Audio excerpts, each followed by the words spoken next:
Welcome to this webinar. Let's start about setting the scene and taking a look into a very evolving landscape. You know, it has never been more important for businesses and brands to get their climate communications right. And why so? Because stakeholder pressure is mounting. We are looking at a very varied landscape of stakeholders that are watching and are becoming more educated and aware about climate-related risks and the risks related to climate change. As a starter, governments are starting to set regulations to set companies up for backed up climate claims. Also, there is a momentum in new and evolving climate corporate reporting initiatives, and also civil society has become much more woke and aware, and they will not back up accusing and looking into the credibility of corporate climate claims. And we don't, it's not a new finding. Of course, consumers are much more aware about the sustainability credentials of companies, and they are really willing to buy services and products that are really walking the talk on climate-related actions. We see this growing momentum of corporate action as a result of this mounting stakeholder pressure.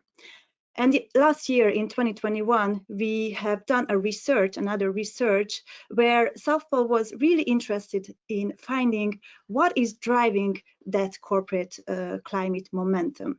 Corporates have started to set net zero targets, net zero commitment on the long term, but we were really curious about which stakeholder groups are most close to those companies and make them act on climate on the long term.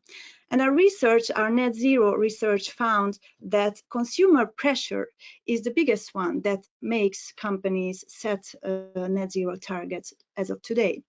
The second one was an opportunity. Brands and companies saw the opportunity in building sustainability credentials in their brand positioning. But also, as a third criterion, we saw that companies are really aware of the real risks and external shocks related to climate change, and they are really keen and serious about building resilience against those risks. And as the fourth criterion that we learned last year within our net zero research was that companies are really keen to protect and build their reputation. Hence, we saw that growing momentum in terms of setting net zero targets last year. We talked about governments a little bit already. Government pressure didn't make it to the top 4 last year as a driver for companies to set net zero commitments, but it is a real pressure and becoming a much bigger pressure as we speak today. So within a year, a lot has changed, and you can see that this map maybe in half a year will be even more colorful, because many countries have started passing regulations related to climate or ESG claims. Also, countries are moving ahead with consumer and market authority guidance or government standards to certify claims. And you will see with the green color, we do see a lot of court cases and litigation cases regarding ESG claims or ESG activities that are really on the rise on a global scale. We mentioned already a little bit carbon and corporate related initiatives. It's really great to see that the awareness around the science-based targets or CDP or the race to zero is really growing, and companies are realizing that making credible claims, and the only way to make credible claims and back it up by credible action, is to really join those world-leading initiatives. And on the other hand, the debate is ongoing. For example, the VCMI public consultation process for climate neutrality claims or carbon neutrality claims is now up and ongoing, and we expect to see a new guidance being published by the end of the year.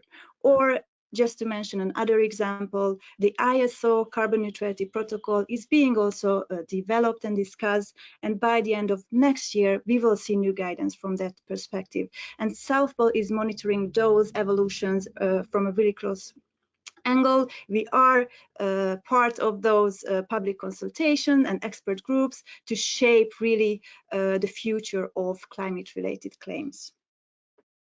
When it comes to climate communications, a lot is at stake. We already talked a lot about reputation and trust, but it has been long shown by studies and research that building in sustainability credentials into your narrative, into your strategy, business strategy, builds reputation and builds trust. It leads to increased purchase, loyalty, and advocacy from your customers or consumers. It also brings brand value to businesses. For example, 86% of consumers expect brands today to take action beyond their core product and businesses. And of course, we have to be all aware about the war for talents. It has never been more important to engage your employee base, and building a credible climate action is a really effective tool in empowering and building that employee satisfaction within your business. Now, all this was about the long-term trajectory, the long-term vision about a net zero future. But what can companies do and claim today to demonstrate real credible action? What they can do, and also Isabel mentioned already, is a science-aligned climate neutrality commitment or pledge that is part of a wider net zero trajectory. And also, as Isabel already mentioned, that the picture is not that positive as of today. The space is really evolving fast, but still there is a lot to do in this perspective.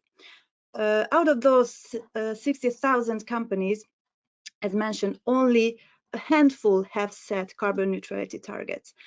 We see a little bit of difference within companies that are much mature, a little bit more visible, maybe publicly traded, because 23% of Fortune 500 companies have already set such a pledge. If you look at the companies, the little bit of over 1,000 companies that have a climate neutral commitment, out of those 1,075 companies, 40% already say they are climate neutral. They already say they got there, but only, unfortunately, 18% have backed up their climate neutrality claim by science-based targets, which means that we have to build much more robustness and much more credibility when it comes to climate-related claims. And building in sustainability credentials into business models, into business strategy is good business, because according to Kantar's latest research, environmentally conscious households are currently worth over $400 billion to the FMCG industry. If we move on, we can also see some statistics that we found during our latest research as of this year, 2022, April, May, that there are regional and sectoral disparities when it comes to climate-related claims. For example, in the North American region, only 22% of companies that had a climate neutral commitment had also set or committed to the Science-Based Target Initiative. So there you can also see that the robustness of those claims have to be improved.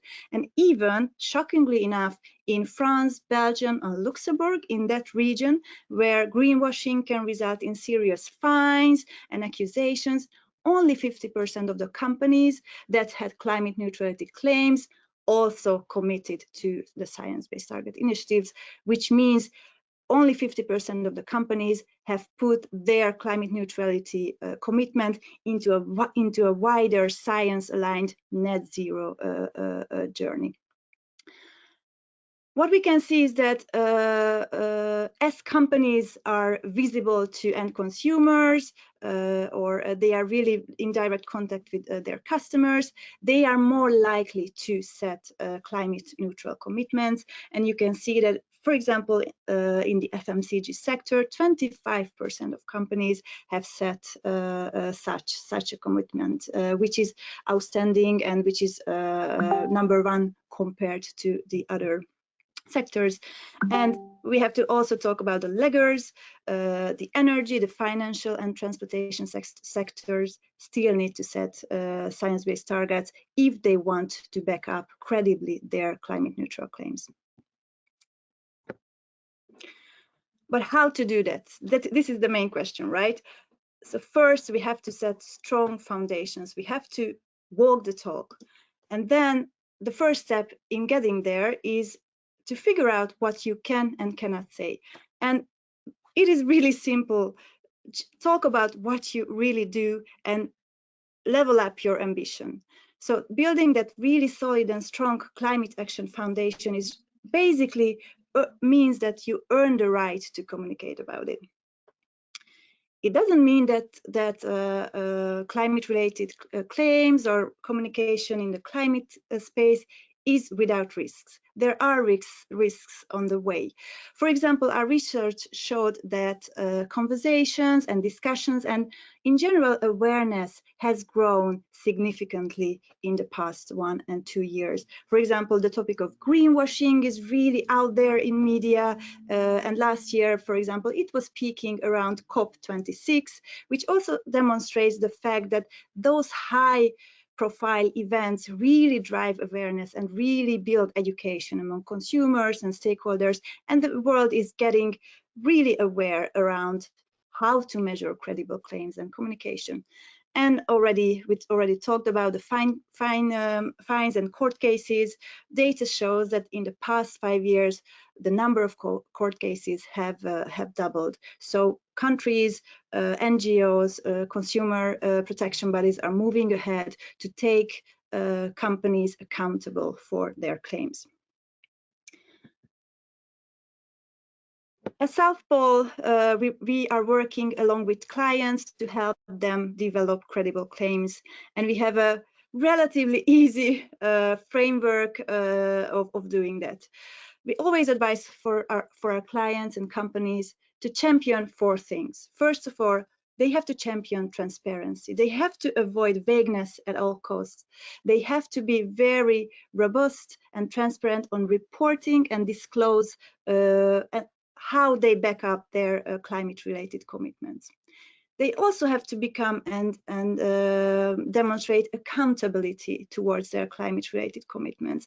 It basically means an honest and transparent update on progress, acknowledging difficulties, acknowledging also dilemmas, but also making sure that the results are accessible transparently to customers, consumers, and the wider stakeholder audience. Then authenticity is a really important criterion when it comes to climate claims. Climate strategies have to be built in the wider sustainability strategy of a company, and also the communication around those have to be linked to the wider growth narrative of businesses. Hence, those claims and those communication will be authentic to the brand, will be authentic to the business, and hence will engage stakeholders and consumers much better. And of course, one of the most important things is the impact.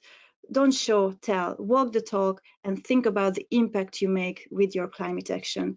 And those are the best stories to tell, right? What is the impact we are doing on the way on our journey to net zero? So please always frame your narrative and frame your stories within the wider impact, climate positive impact that you make. As the landscape is evolving, there are many claims out there, and you want to make sure that you are making the right claim. So that's why we can help you figure out what is the right claim for you. But there, briefly, I want to present you 4 takeaways of this section. First of all, the compensation of residual emissions on the way to net zero can be used to claim an interim milestone of climate neutrality. But climate neutrality does not count towards a corporate net zero claim. So these are two different things. Net zero is a long-term commitment. You also need to make sure that carbon neutral or climate neutral can only be used when it's clear that it doesn't mean that it's equivalent to emissions free or zero carbon. These are two different things. So you shouldn't be misleading your stakeholders by claiming zero emissions or emissions free. And last but not least, at SOSPOL, we can endorse a company climate neutrality claim when it meets the level of ambition and all the criteria that are required by our climate neutral label. So we can help you that, but we will need to align and to meet the criteria of our protocol. What I really wanted to talk to you about is the fact that, well, okay, you may well have a very robust climate strategy in place, but what do you do with it? How do you translate that to brand value and customer preference?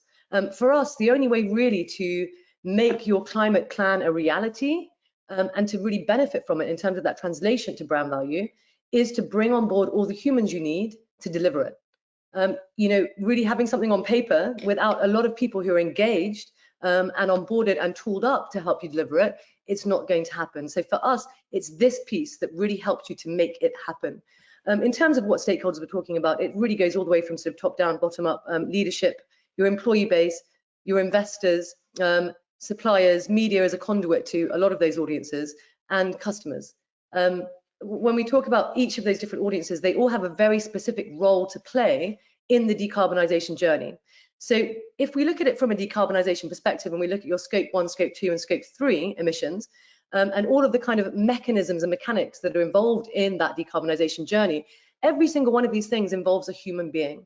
So for us, it's just really important to bear in mind that as you decarbonise, and in order to actually make that happen, we need to onboard, engage, tool up and inspire every single human being involved in the supply chain and the value chain to actually play their role and play their part. That doesn't mean it's easy, but it's really important that you put in place a really robust plan in order to engage each of these individuals. So if you think about your sort of direct emissions, we're talking really, a lot of that is about internal communications and getting that completely right. Also talking to your suppliers, direct suppliers. When we're talking about indirect scope 2 emissions, again, we start to think more about the supply chain. We start to think more about your suppliers and your value chain and how you engage them in terms of behavior change, in terms of bringing them along that journey with you, and education. With scope 3 emissions, again, we're talking about you know, everyone from the farm to the table, depending on your sector or industry. But it's about thinking about every single human being down the chain and how you can give them what they need. And for me, that's a journey of tell me, show me, involve me. What do they need to know in order to actually help you on that journey? How are they going to kind of digest and immerse themselves in that information in a way that's real to them? Show them. How are you going to get them to a point where they can actually help you to make it happen? Involve them. So for us, it's about developing a really robust communication strategy to make sure that you're bringing every human being that has an impact on the outcome along with you the whole time.